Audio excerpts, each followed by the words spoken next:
আসসালামু আলাইকুম রহমতুল্লাহি ওয়া বারাকাতুহু। আজকে পঞ্চম শ্রেণীর অনুসরণী 1-6 পৃষ্ঠার গুণ অঙ্ক চ্যাপ্টারের 5 নং প্রশ্নটির সমাধান করব। তো এখানে আছে গ্রামবাসীরা গ্রামের রাস্তা মেরামতের জন্য টাকা তোলার সিদ্ধান্ত নিলেন। গ্রামে 324টি পরিবার আছে। প্রত্যেক পরিবার যদি 250 টাকা করে জমা দেয় তাহলে সর্বমোট কত টাকা হবে? অর্থাৎ মোট টাকার পরিমাণ বের করতে বলেছে। তো যেহেতু এটা সমাধান করব, তো নিচে লিখেছি সমাধান।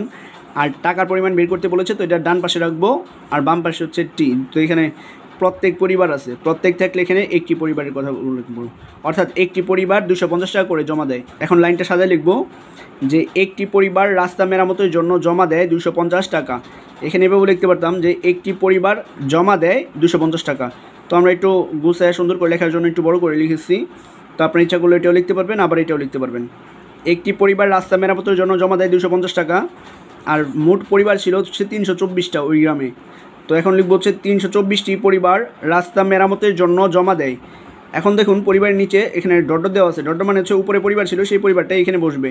তো উপরের পরিবারটা না লিখে কী করছি আমরা, এই দুটা দাগ দিয়ে দিচ্ছি, অর্থাৎ ডট চিহ্ন। তারপর হচ্ছে 324টি পরিবার মেরামতের জন্য জমা দেয়। তো একটা পরিবার যদি 250 টাকা দেয়, 324টা পরিবার কিন্তু যে টাকাটা জমা দিব সেটা কিন্তু অনেক বেশি পরিমাণ হবে। তো বেশি হইলে গুণ হয়। তো এখানে উপরে ডান পাশে যে 250 ছিল সেটা প্রথমে লিখব, তারপরে গুণ দিয়া এই যে পরে যে 324 লিখছিলাম সেই 324টা লিখব।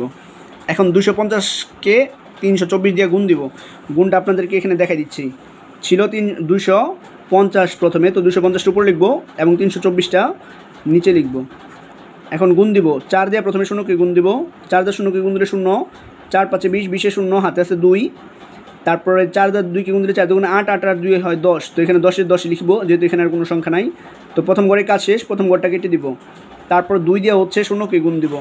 2 দিয়ে 0কে গুণ দিলে 0 হয়। 2 দিয়ে 5কে গুণ দিব, 5 দুগুণে 10, 10 10-এর 0, তো হাতে আছে 1। 2 দিয়ে 2কে গুণ দিব, 2 দুগুণে 4 আর হাতের 1 হয় 5। যেহেতু দ্বিতীয় ঘরের কাজ শেষ, এটা হচ্ছে প্রথম ঘরের লাইন, এটা হচ্ছে দ্বিতীয় ঘর। তো দ্বিতীয় ঘরটা কেটে দিব, যেহেতু দ্বিতীয় ঘরের কাজ শেষ। তারপরে হচ্ছে 3 দিয়ে 0কে গুণ দিব, তো 0 হবে। 3 দিয়ে 5কে গুণ দিব, 3 5 15, 15 5, হাতে আছে 1। 3 দিয়ে 2কে গুণ দিব, 3 দুগুণে 6 আর হাতের 1 হয় 7। তারপর একটা দাগ দিব। এখন যোগ করব, 0 নিচে কিছু নাই, তো 0 0 0 যোগ করলে 0, 0 0 যোগ করলে 0। তারপর হচ্ছে 5 5 যোগ করলে 10, 10 আর 1 11, 11-এর 1, হাতে আছে 1, 1 যাবে এখানে, 7 আর হাতের 1 হয় 8। তো এখানে হবে 81,000। 81,000 হয়েছে। তো এইটাই আমরা এখন এখানে লিখে দেব, 81,000 টাকা।